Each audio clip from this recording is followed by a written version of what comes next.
Hello and welcome to यूट्यूशन। मेरा नाम है अभिजीत सिंह और आज हम पढ़ने वाले हैं medieval history quick revision series का थर्ड वीडियो। इससे पहले 2 वीडियोस आ चुके हैं, अगर आपने वो नहीं देखा है तो आप कॉर्नर में आई बटन में आपको उनका लिंक मिल जाएगा, वहाँ से चेक कर सकते हैं। तो चलिए शुरू करते हैं, लेकिन उससे पहले आप हमारा टेलीग्राम चैनल ज़रूर ज्वाइन कर लें। यहाँ पर आपको सभी लेक्चर्स की PDF और नोटिफिकेशंस मिल जाएंगी। अब थर्ड पार्ट की शुरुआत हम करेंगे मुग़ल एम्पायर से। सेकेंड वीडियो में हमने देखा था कि इब्राहिम लोदी हार गया था बाबर से फर्स्ट बैटल ऑफ पानीपत में, जो कि हुई थी 1526 में। अब उसके हारने के बाद से यहाँ से मुग़ल एम्पायर की शुरुआत होती है। बाबर जो था वो कलंदर के नाम से भी जाना जाता था, क्योंकि इस विक्ट्री के बाद से वो वापस जब काबुल गया, काबुल में उसने सभी लोगों को एक एक सिल्वर कॉइन बांटा था, तो इसलिए वो वहाँ पे कलंदर के नाम से फेमस हो गया। अब he was the founder of Mughal empire, वो मुग़ल एम्पायर का फाउंडर था और इसके पिता का नाम उमर शेख मिर्ज़ा था। तो चलिए शुरू करते हैं। अब हम देखेंगे कि इम्पॉर्टेंट होता है कि सीक्वेंस जानना मुग़ल एम्पायर के किंग्स का, कि मुग़ल एम्पायर में जो किंग्स थे उन्होंने किस सीक्वेंस में रूल करा था, और इससे क्वेश्चंस आ जाते हैं, अक्सर आते हैं, तो इम्पॉर्टेंट है सीक्वेंस को जानना। तो इसके लिए ये एक छोटी सी शॉर्ट ट्रिक टाइप बनाई है और ये हेल्पफुल होगी आपको लर्न करने में। आपको बस लर्न करना है भज सब आपको लर्न करना है, और इसी सीक्वेंस में जो किंग्स थे उन्होंने रूल करा था, जिसमें भज में बी से था बाबर, एच से था हुमायूं, ए से था अकबर, जे से था जहांगीर, एस से था शाहजहां, ए से फिर आता है औरंगज़ेब और बी से था बहादुर शाह फर्स्ट।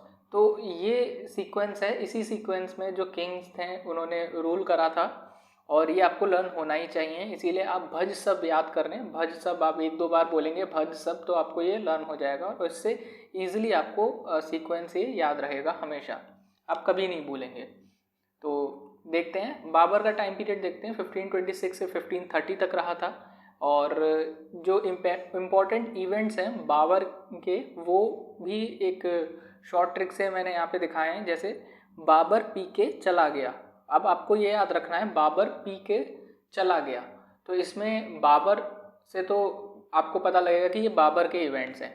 पी यहाँ पे स्टैंड करता है पानीपत बैटल के लिए, जो कि 1526 में हुई थी, इब्राहिम लोदी के साथ में बैटल हुई थी ये, जिसमें बाबर जीत गया था। इसके बाद से पी के बाद आता है के जो बैटल थी ये थी खानवा बैटल 1527 में राणा सांगा के साथ में। जो राणा सांगा इंडिया के किंग थे, इनके साथ में बैटल हुई थी खानवा। इस बैटल का नाम है बैटल ऑफ खानवा या खानवा बैटल।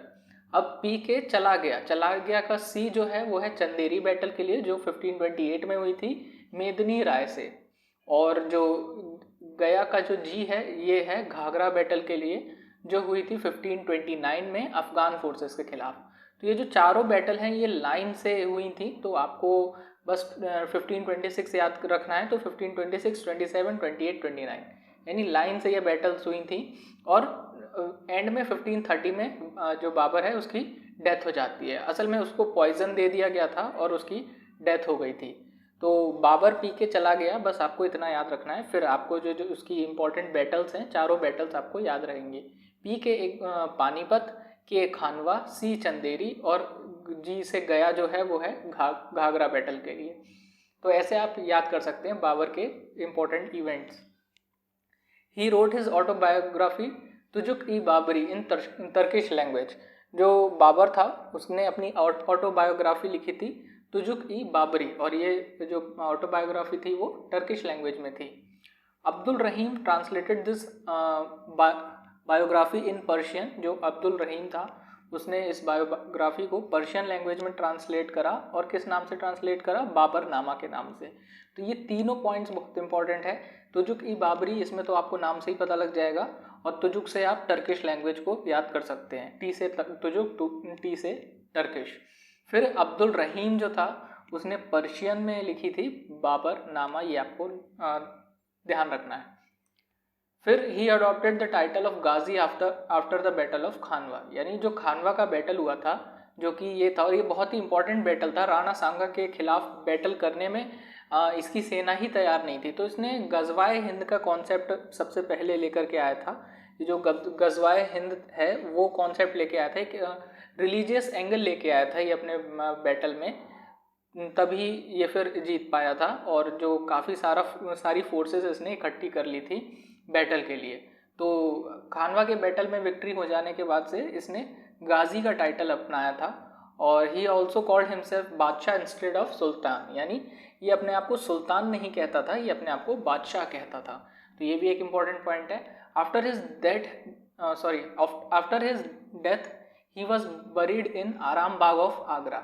जब इसकी मृत्यु हो जाती है तो इसको आराम बाग नाम की जगह है आगरा में, वहाँ पे दफनाया जाता है। लेकिन फिर इसकी बॉडी को वापस काबुल शिफ्ट कर दिया जाता है, क्योंकि काबुल एक तरीके से इसका होम था, तो वापस से इसकी बॉडी को काबुल शिफ्ट कर दिया जाता है। अब इसके डेथ के बाद से स्टार्ट होता है हुमायूं का टाइम पीरियड, जो कि चलता है 1530 से 1540 तक, और फिर से चलता है 1555 से 1556 तक। यानी बीच में जो आप जो गैप देख रहे हैं ये भी मैं आपको बताऊंगा ये गैप क्यों है। He was the eldest son of Babur, ये बाबर का सबसे बड़ा बेटा था, और इसने बैटल ऑफ चौसा लड़ी 1539 में। Humayun was defeated bye Sher Shah Suri, ये जो शेर शाह सूरी था इससे हुमायूं हार गया था 1539 में। और इसने फिर से एक और बैटल लड़ी, बैटल ऑफ कन्नौज या बैटल ऑफ बीलग्राम भी बोलते हैं इसे, 1540 में, और फिर से हुमायूं इस बैटल में भी हार गया था।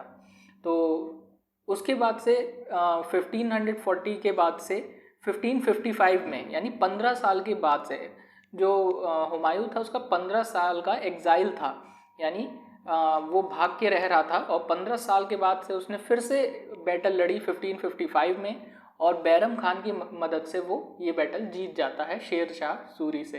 तो इसी वजह से ये गैप है, ये जो बीच वाला गैप है ये है शेर शाह सूरी का time. Built Din Panah at Delhi as his second capital, यानी जो हुमायूं था उसने दीन पनाह नाम की जगह बनाई थी और इसे अपना सेकेंड कैपिटल घोषित करा था। Humayun died in 1556 AD due to fall from his library building stairs, यानी जो हुमायूं था वो 1556 में मर जाता है क्योंकि वो अपनी लाइब्रेरी के सीढ़ियों से गिर के मर जाता है। तो इससे इस तरीके से इसकी मृत्यु हुई थी। गुलबदन बेगम जो इसकी हाफ सिस्टर थी, उन्होंने बुक लिखी थी हुमायूं नामा, और जो हुमायूं का मकबरा है वो दिल्ली में सिचुएटेड है। तो ये हुमायूं के बारे में कुछ इंपॉर्टेंट पॉइंट्स हैं, आप एक बार ज़रूर देख लें। और ये जो बीच का टाइम पीरियड है शेर शाह सूरी का, ये भी इम्पॉर्टेंट है, और इसका जो टाइम पीरियड था वो 1540 से 1545 का था, यानी 5 साल का टाइम पीरियड था। आई थिंक सॉरी यहाँ पे मिस्टेक हुई है, 1545 नहीं, ये 1555 होगा, तो आप करेक्ट कर लें। 15 साल का इसका टाइम पीरियड था। तो his childhood name was Farid, इसका जो चाइल्डहुड नाम था वो क्या था, फरीद नाम था। और मैं इसको अभी करेक्ट कर दे रहा हूँ क्योंकि ये 1555 था, तो आप इसको ध्यान रखेंगे कि इसका टाइम पीरियड 1555 तक चला था। तो इसका जो चाइल्डहुड नेम था वो था फरीद और इसके पिता का नाम था हसन। ये स्लेव कमांडर था बाहर खान का, और he build a road from Peshawar to Sonargaon Bangladesh, यानी इसने पाकिस्तान से लेके बांग्लादेश तक एक रोड बनवाई थी, जिस रोड का नाम है सड़क-ए-आज़म, और इसे हम मॉडर्न टाइम में GT रोड या ग्रांड ट्रंक रोड भी बोलते हैं। जो आप दिल्ली में GT रोड देखेंगे वो यही सड़क-ए-आज़म ही है जो इसने बनवाई थी पाकिस्तान से बांग्लादेश तक। तो ही इंट्रोड्यूस अ सिल्वर कॉइन, रुपया, इसने जो सिल्वर कॉइन भी इंट्रोड्यूस करा था जिसे हम रुपया बोलते थे। और his tomb is located in Sasaram Bihar, और इसका जो मकबरा है वो सासाराम बिहार में है। अब यहाँ से टाइम पीरियड स्टार्ट होता है अकबर का 1556 से, और 1605 तक इसका टाइम पीरियड चलता है। He was coronated by Bairam Khan on a brick throne in 1556, यानी 1556 में बैरम खान के द्वारा एक ब्रिक थ्रोन यानी पत्थरों के थ्रोन पर इनका कॉरोनेशन, मतलब कि ताजपोशी करी गई थी अकबर की। और जो इम्पॉर्टेंट विक्ट्रीज़ हैं अकबर के टाइम पीरियड की, ये बहुत इम्पॉर्टेंट हैं और आपको ध्यान होनी चाहिए। तो ये कुछ इम्पॉर्टेंट विक्ट्रीज़ हैं, जैसे मालवा का युद्ध लड़ा था अकबर ने 1561 में, किसके खिलाफ, बाज बहादुर के खिलाफ। और ये सारी विक्ट्रीज़ ही हैं, तो मतलब कि ये जो बैटल हैं ये विक्ट्रीज़ ही हैं अकबर की। फिर इसने लड़ा था आमेर का बैटल 1562 में बाहरमल के खिलाफ। फिर लड़ा था मेवार का बैटल 1568 में उदय सिंह के खिलाफ। फिर लड़ा था हल्दीघाटी का बैटल जो कि बहुत ही इंपॉर्टेंट है 1576 में महाराणा प्रताप जी के खिलाफ। अगला बैटल है गुजरात का 1571 में और मुजफ्फर खान थर्ड के खिलाफ। ये भी बैटल काफ़ी इंपॉर्टेंट है इसकी लाइफ का। और इस बैटल के बाद इसने बुलंद दरवाज़ा बनवाया था अकबर ने। और असीरगढ़ का बैटल फिर लड़ा था 1601 में मीर बहादुर के खिलाफ और ये इसका लास्ट बैटल था। तो ये इम्पॉर्टेंट बैटल्स हैं और विक्टरीज हैं अकबर की, वो आपको याद होनी चाहिए। अब हम कुछ पॉइंट्स, इंपॉर्टेंट पॉइंट्स हैं ये सारे, और ये पढ़ लेते हैं, इससे क्वेश्चंस बनते हैं। He establish a new city Fatehpur Sikri near Agra, यानी आगरा के पास में फतेहपुर सीकरी नाम का एक नया शहर ये इस्टेब्लिश पूरा अकबर ने करा था। आफ्टर गुजरात विक्ट्री ही बिल्ड बुलंद दरवाज़ा इन फतेहपुर सीकरी, यानी जो गुजरात की विक्ट्री थी उसके बाद से उसने बुलंद दरवाज़ा बनवाया था फतेहपुर सीकरी में। ही ऑल्सो बिल्ड इबादत खाना इन फतेहपुर सीकरी, इसने फिर फतेहपुर सीकरी में ही एक इबादत खाना भी बनवाया। तो ये कुछ चीज़ें हैं जो इसने फतेहपुर सीकरी में बनवाई थी। Akbar also started new religion, Akbar ने एक नया रिलीजन भी स्टार्ट करा था, उसका नाम था दीन इलाही। और इसका जो केवल मेंबर था इस रिलीजन का वो कौन था? बीरबल था। और बीरबल का असली नाम क्या है? महेश दास। ये आपको याद होना चाहिए, क्वेश्चन पूछ चुके हैं। जो बीरबल का रियल नेम क्या है? महेश दास। और वही इकलौता फॉलोअर था इस दीन इलाही नाम के रिलीजन का। और फिर अकबर ने 500 बीघा ज़मीन जो सिख गुरु थे गुरु रामदास उनको डोनेट भी करी थी। और अकबर ने फिर मनसबदारी सिस्टम यानी रैंकिंग सिस्टम अपनी आर्मी में लेकर के आया था। और अकबर ने इंट्रोड्यूस करा था एक टैक्सेशन सिस्टम जैसे जिसका नाम था आने दहशाला। ये 10 ईयर्स का टैक्सेशन सिस्टम था, आने दहशाला।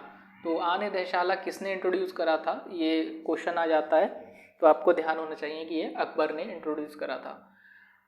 Akbarnama was written by Abul Fazal, Abul Fazal ने अकबरनामा लिखा था। और अकबर की मृत्यु उसके इलनेस की वजह से हुई थी। और डिसेंट्री इन 1605, यानी डिसेंट्री एक बीमारी होती है, आप डायरिया टाइप कह सकते हैं, डायरिया और पेट में इन्फेक्शन हो जाना। तो 1605 में अकबर की मृत्यु हो जाती है। हिज टॉम्ब इज एट ए सिकंदर इन आगरा, यानी इसका जो टॉम्ब है अकबर का वो आगरा में है। और इसका जो राज्य था वो 49 ईयर्स का था। तो मुगल एम्पायर में सबसे लंबा राज इसी का था जो कि 49 ईयर्स का था। तो ये भी इम्पॉर्टेंट है और इससे भी क्वेश्चन आ चुका है कि अकबर ने कितने सालों तक रूल करा था। तो इसका आंसर 49 है, आपको याद होना चाहिए। अगला हम देखते हैं किंग जो है जहांगीर। जहांगीर का जो टाइम पीरियड था वो 1605 से 1627 तक चलता है। इसका चाइल्डहुड नेम था सलीम या शेखू बाबा। तो ये अकबर का ही सन था और इसका नाम था सलीम या शेखू बाबा। ही वॉज मैरिड टू महरूम निसार, इसकी जो शादी हुई थी वो महरूम निसार से हुई थी और जो नूर जहाँ नाम से भी फेमस है। और ये मुग़ल डायनेस्टी की सबसे ज़्यादा इन्फ्लुएंशियल लेडी मानी जाती हैं नूर जहाँ। He was very found of painting, जो जहांगीर था वो पेंटिंग का बहुत शौकीन था। और जो पेंटिंग के लिए जो इसका पीरियड है वो गोल्डन पीरियड माना जाता है हिस्ट्री में। और he give death penalty to 5th Sikh Guru Arjan देव, इसने 5वें सिख गुरु अर्जन देव को डेथ पेनल्टी दी थी। और ये यहाँ से इम्पोर्टेंट क्वेश्चन बनता है आपका, और ये डायरेक्ट ही ऐसे ही क्वेश्चन पूछा जाता है कि किस मुगल एम्परर ने अर्जन देव को डेथ पेनल्टी दी थी, सिख गुरु अर्जन देव जी को। First East India Company established in Masulipatnam Surat, यानी इसी के कार्यकाल के दौरान, यानी इसी के रूल के दौरान जो पहली ईस्ट इंडिया कंपनी थी जो कि मसूलीपट्टनम सूरत में इस्टेब्लिश हुई थी। तो ये तो बहुत ही इंपॉर्टेंट पॉइंट है, आपको याद होना ही चाहिए। The book Sur Sagar was compiled by Surdas in his time period, जो किताब लिखी थी सूरदास जी ने सूर सागर, वो इसी के टाइम पीरियड में कंपाइल हुई थी। और इसकी मृत्यु होती है 1627 में। और इसका जो टॉम यानी मकबरा है वो शहारदा नियर लाहौर, यानी लाहौर के पास शहारदा नाम की जगह है, वहाँ पे है। अगला किंग है शाहजहां। इसका टाइम पीरियड चलता है 1627 से 1658 तक। इसका जो चाइल्डहुड नाम था वो खुर्रम था, तो इसका जो बचपन का नाम था खुर्रम था, फिर शाहजहां नाम पड़ा। और ये जो नाम है शाहजहां वो जहांगीर ने ही दिया था, जो कि सलीम थे। His time period was the golden time period of architecture. इसका जो टाइम पीरियड था वो आर्किटेक्चर का गोल्डन टाइम पीरियड था। और इसकी शादी मरजुमंद बानो बेगम से हुई थी, और जिसे हम मुमताज़ महल के नाम से भी जानते हैं। जो इम्पोर्टेंट बिल्डिंग्स है शाहजहां की वो एक बार देख लेते हैं। मोती मस्जिद और ताजमहल ये दोनों आगरा में हैं। रेड फोर्ट, जामा मस्जिद, लाहौरी दरवाज़ा, रंग महल, ये सब कहाँ है? दिल्ली में है। जो फेमस पीकॉक थ्रोन था वो भी इसी ने बनवाया था, शाहजहां ने। और ये जो पीकॉक थ्रोन था वो तख्त तौस नाम से भी फेमस था। तो तख्त ए तौस ही हम कहते हैं, पीकॉक थ्रोन को ही कहते हैं तख्त ए तौस। तो ये भी आप ध्यान रखेंगे। He was died in 1666 and he was buried इन ताजमहल। इसकी मृत्यु 1666 में हो जाती है और इसे ताजमहल में ही दफना दिया जाता है। Ustad Isa Khan was the architect of Taj Mahal. जो उस्ताद ईशा खान थे वही आर्किटेक्ट थे ताजमहल के। तो ये भी इंपॉर्टेंट पॉइंट है, आपको याद होना चाहिए। अगला जो किंग आता है ये है औरंगज़ेब। इसका टाइम पीरियड चलता है 1658 से 1707 तक। He was married to Dilras Bano Begum. इसकी जो शादी हुई थी वो दिलरास बानो बेगम से हुई थी, और इनका नाम राबिया उद दुरानी भी था। और ही बिल्ड बीवी का मकबरा। इसने बीवी का मकबरा बनवाया था अपनी वाइफ के याद में, जिसे हम ब्लैक ताजमहल भी बोलते हैं। इसने छठे सिख गुरु तेग बहादुर जी को मारा था। और इसने कई सारे हिंदू टेम्पल्स को तोड़े थे, जिसमें जो कुछ फेमस हिंदू टेम्पल्स हैं उनके नाम हैं काशी विश्वनाथ टेम्पल, सोमनाथ टेम्पल, केशव राय टेम्पल, और कई सारे हिंदू टेम्पल्स को इसने तोड़ा था। इसने आलमगीर का टाइटल अडॉप्ट करा था, और ये जिंदा पीर नाम से भी जाना जाता था। तो ये दो इसके नाम हो गए, आलमगीर और जिंदा पीर। और ये वीणा बजाने का बहुत शौकीन था और बहुत अच्छा वीणा बजाता था। लेकिन इसने अपने राज्य का कार्यकाल में म्यूज़िक को बैन कर रखा था। मतलब शरिया कानून के तहत इसने म्यूज़िक को पूरा बैन कर रखा था अपनी रूल में। और इसकी मृत्यु होती है 1707 में। इसके बाद से ये जो लास्ट था, इसके बाद से जो लेटर मुगल्स आते हैं इसमें हैं बहादुर शाह, जहांगीर शाह, फारूक सियार, मोहम्मद शाह, जिसे रंगीला के नाम से भी जाना जाता है। ये जो किंग्स हैं ये इतने इंपॉर्टेंट नहीं हैं और आपके एग्ज़ाम में इनसे इतने क्वेश्चन नहीं बनते हैं। आपके जो मेन क्वेश्चन बनते हैं वो औरंगज़ेब तक ही बनते हैं। तो ये इतने इंपॉर्टेंट नहीं है, लेकिन फिर भी मैंने एक लिस्ट दे दी है जिससे आपको एक आइडिया रहे कि जो भी किंग थे वो कैसे थे। ये जो लेटर मुगल्स का टाइम पीरियड है वो 1707 से 1857 तक चला। और जो लास्ट किंग था वो बहादुर शाह जफ़र सेकंड था। और इसमें जो बीच में एक किंग है जिसके बारे में थोड़ा बहुत आपको पता होना चाहिए, वो है मोहम्मद शाह। ये रंगीला के नाम से भी फेमस था, और नादिर शाह ने इसको अटैक करा था और लूटा था। और इससे क्या लूट लिया था? पीकॉक थ्रोन और कोहिनूर डायमंड लूट लिया था। तो बस यही एक इम्पॉर्टेंट पॉइंट है, बाकी कुछ नहीं है इन सब में।